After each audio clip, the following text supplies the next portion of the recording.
ရှစ်လစွာသောဓမ္မမစ်ဆွေညီကိုမောင်မများမင်္ဂလာရှိသောနံနက်ခင်းလေးပိုင်ဆိုင်နိုင်ကြပါစေလို့ခရစ်တော်၏နာမဖြင့်မေတ္တာပို့သနှုတ်ခွန်းဆက်ပါတယ်ဒီနေ့နှုတ်ကပတ်တော်အဖြစ်ကောရိန္သုဩဝါစာပထမဆုံးအခန်းကြီး73အပိုက်ငယ်1ကနေ8လောက်ငါသည်လူဘာသာစကားကို၎င်းကောင်းငင်တမန်ဘာသာစကားကို၎င်းပြောနိုင်တော်လဲမေတ္တာမရှိလျင်အတန်မြည်သောတဘိုးခရာကဲ့သို့၎င်း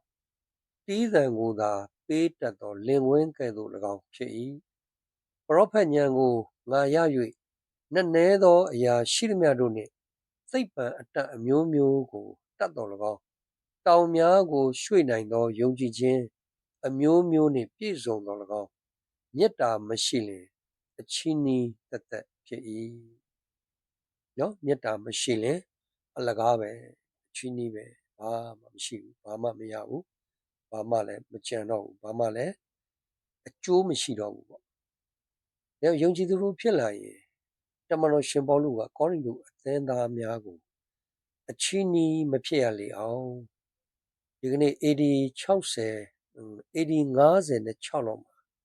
တမန်တော်ရှင်ပေါလုကြီးကအေဖက်မြို့ကနေရေးသားပို့ဒီနေ့ဩရာစာအရေးကြီးသောဩရာစာပဲဖြစ်ပါတယ်။ဘာဖြစ်လို့လဲတဲ့မေတ္တာမရှိလင်အချီးနှီးသက်သက်လှုပ်လေသမျှကိုင်လေသမျှအရာသဲတဲ့ရေသွန်သလိုပဲဟာလားပလိုင်းပေါင်းနဲ့ဖားကောက်သလိုပဲဘာလှုပ်ဘာကိုင်ဘာမှအကျိုးမရှိတော့ဘူး။နောက်ဒီနေ့မေတ္တာနေအရေးကြီးပါတယ်။ဘုရားသခင်ကကျွန်တော်တို့ကိုချစ်လွန်လို့အားကြီးလို့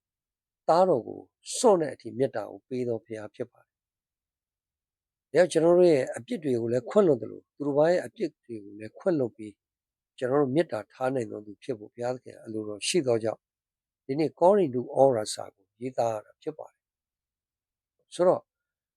မေတ္တာမရှိရင်အချီးနှီးသက်သက်နော်သူတို့ဘာကိုငါကျွေးမွေးတယ်ဥစ္စာတွေစွန့်ကြဲတယ်ခန္ဓာကိုယ်မီးရှို့တယ်အပ်တယ်ဒါပေမဲ့မေတ္တာမရှိရင်အကျိုးမရှိဘူးပြန်ပြောပြန်ပါ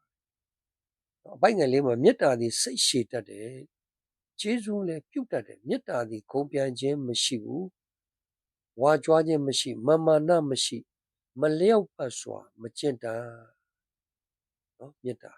နောက်ပြီးတော့ကိုယ်အကျိုးကိုလည်းမရှာတာနော်ဒေါသအမျက်မထွက်တာ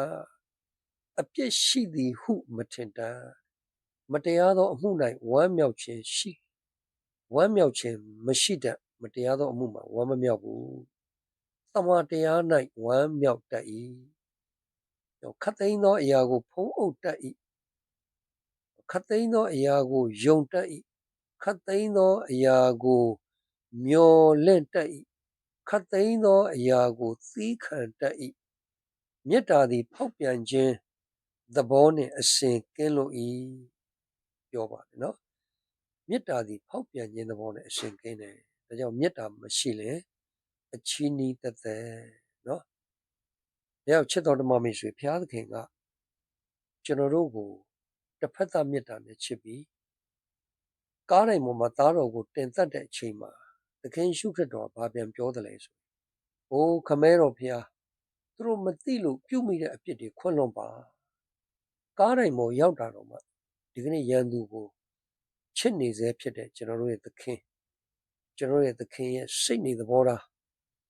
ဆိုတော့ငါဒီသင်တို့ကိုချစ်သည်နီးတူသင်တို့ဒီလည်းအချင်းချင်းချစ်ကြငါဒီလည်းသင်တို့ရဲ့အပြစ်ကိုခွင့်လွှတ်တယ်လို့သင်တို့ဒီလည်းအချင်းချင်းရဲ့အပြစ်ကိုခွင့်လွှတ်ကြကိုယ်နဲ့ဆက်ဆိုင်သောသူကိုကိုယ်နဲ့အမြချစ်ပါဒါကမေတ္တာရဲ့သဘောတဘာဝတွေဖြစ်တယ်။ဒါဒီနေ့ကျွန်တော်ယုံကြည်သူတို့ဖြစ်လာရင်ဘုရားသခင်ကကျွန်တော်တို့ကိုကယ်တင်ခြင်းပေးပြီးထာဝရအသက်နဲ့ရွေးဝယ်ပြီးကျွန်တော်တို့ကိုပိုင်တော်ဘုရားဖြစ်ပါတယ်။ကျွန်တော်တို့ဘယ်အမှုအရာကိုမှဟလာစိတ်ထင်ရာဟလာကျွန်တော်ဆိုင်းပြီးတော့ကျွန်တော်တို့ဒီဘာမှကျွန်တော်အသက်ရှင်ဖို့ဘုရားသခင်ကကျွန်တော်တို့ကိုခွင့်မပြုပါဘူး။ဟလာလုံမိခဲ့တော့ဒါအလိုတော်မဟုတ်ဘူးအခွင့်တော်ပဲဖြစ်သွားတယ်။ဒါချစ်တော်ဓမ္မမိတ်ဆွေဒီကနေ့ကျွန်တော်တို့ဒီမေတ္တာမပါနဲ့နော်သိပ္ပံအတတ်ကိုတက်ကျွမ်းအောင်အမျိုးမျိုးသောသိပ္ပံအတတ်တွေကိုဟာလာမိုးပြန်နေအောင်တက်ကျွမ်းမစေအောင်ဟာလာအာကာသအထိသွားနိုင်အောင် နော်နောက်ပြီးတော့တောင်များကိုရွေ့နိုင်သောယုံကြည်ခြင်းမျိုးတွေလည်းရှိပါစေအောင်ဒါပေမဲ့မေတ္တာမရှိရင်အချင်းကြီးပဲလို့ပြောရဆိုတော့လုံးဝကန့်ကုန်ပြီနော်အဆုံးအစွန်ထိပဲဒါကတော့မေတ္တာမရှိရင်အကျိုးမရှိဘူးအချင်းကြီးသက်သက်ဒါကြောင့်ပြောနေတာမေတ္တာမရှိရင်မေတ္တာမရှိရင်မေတ္တာမပါတော့ဘူးနော်မေတ္တာမရှိတော့ဆိုရင်မေတ္တာမပါတော့ဘူးအချင်းကြီးပဲဒါကြောင့်မို့ချစ်တော်ဓမ္မမိတ်ဆွေများမေတ္တာမပါပဲကျွန်တော်တို့သွားနေသလားမေတ္တာမရှိပဲကျွန်တော်တို့သွားနေသလားကိုတော်မပါပဲကျွန်တော်တို့သွားနေသလားလုံနေသလားကိုင်းနေသလား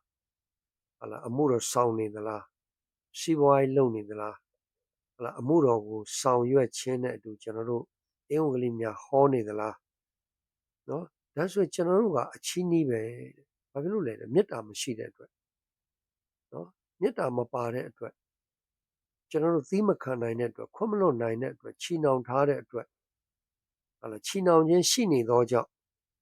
မေတ္တာမပါတော့ဘူးဆိုရင်ကျွန်တော်တို့အချင်းကြီးဖြစ်ပြီကိုတော်မပါတော့ဘူးမင်းတို့မေတ္တာမထားနိုင်ငါမင်းတို့နဲ့မလိုက်ဘူးဒီသဘောမေတ္တာမပါရင်မင်းတို့နဲ့ငါမပါတော့ဘူးဒီသဘော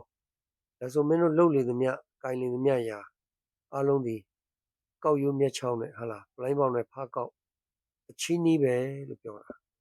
နော်အချင်းကြီးသက်သက်နော်ဘဝအင်တန်မှကြောက်စရာကောင်းပါကျွန်တော်တို့နှစ်နဲ့ချီမေတ္တာမပါပဲခွင့်မလွတ်နိုင်ခြင်းနဲ့ကျွန်တော်သွားရင်နှစ်နဲ့ချီကျွန်တော်တို့အချင်းကြီးသက်သက်အလုပ်ကိုလုပ်နေတာတစ်နှစ်ကျွန်တော်တို့မချစ်နိုင်တစ်နှစ်အချင်းကြီးသက်သက်ကျွန်တော်တို့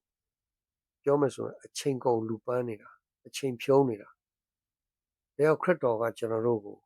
ဟာလားမြေကြီးပေါ်မှာချီနှောင်သမျှသည်ကောင်းကင်ဘုံနဲ့ချီနှောင်လျက်ရှိလိမ့်မည်နော်ကြောက်စရာတိတ်ကောင်းမြေကြီးပေါ်မှာခြီတာနဲ့ကောင်းကင်ဘုံမှာခြီနှောင်မိသားဖြစ်သွားတယ်။ဒါကြောင့်အဲ့ဒါမေတ္တာမပါလို့နော်နောက်ဆုံးမှာပြောတယ်လေမေတ္တာဒီဖောက်ပြန်ခြင်းသဘောနဲ့အစဉ်ကင်းလို့ဤပရောဖက်ညံတော်၎င်းအမျိုးမျိုးသောဘာသာစကားကိုပြောနိုင်သောအခွင့်တော်၎င်းစိတ်ပံအတတ်တော်၎င်းကွယ်ပြောင်းလိမ့်မည်နော်ဒါကြောင့်မို့ခတ်သိမ်းသောအရာကိုဖုံးအုပ်ခြင်းဟာချစ်ချင်းမေတ္တာပါပဲခတ်သိမ်းသောအရာကိုသီးခံခြင်းဟာချစ်ချင်းမေတ္တာပါပဲနော်ခတ်သိမ်းသောအရာကိုယုံတတ်တာခတ်သိမ်းသောအရာကိုမျှော်လင့်တတ်တာခတ်သိမ်းသောအရာကိုသီးခံခြင်းဟာချစ်ချင်းမေတ္တာပါပဲချစ်တော်ဓမ္မမိတ်ဆွေများဒီနေ့မှာကျွန်တော်တို့ဒီမေတ္တာမပါပဲကိုတော်မပါပဲကျွန်တော်တို့ဒီဘယ်အချိန်ဘယ်အတိုင်းအတာထိကျွန်တော်တို့သွားနေအောင်ပါလဲနော်ချီဆောင်ခြင်းတွေလည်းနီးလာပါပြီနော်ကြွလာခြင်းလည်းနီးလာပါပြီစာတန်ကကျွန်တော်တို့မလှည့်စားမိပါစေနဲ့နော်ဒါချစ်ချင်းမေတ္တာရှိထားပြီးတော့လောကမှာဘုရားဘုန်းထင်ရှားစေကိုချစ်ချင်းမေတ္တာရှိထားပြီးအသက်ရှင်ရအောင်လို့ဒီနေ့ဒီနှုတ်ကပတ်တော်အပြင်ချစ်ချင်းမေတ္တာအပြင်ပြန်လဲဝင်ငှပါတယ်ဒါကြောင့်ချစ်ချင်းမေတ္တာမရှိရင်အလကားပဲအချင်းဤသက်သက်ပဲဆိုတော့ပြန်လဲနိုးစော်ဝင်ငှပါတယ်အရောက်ချင်းစီတိုင်းပေါ်ဘုရားသခင်ကောင်းကြီးပေးပါစေ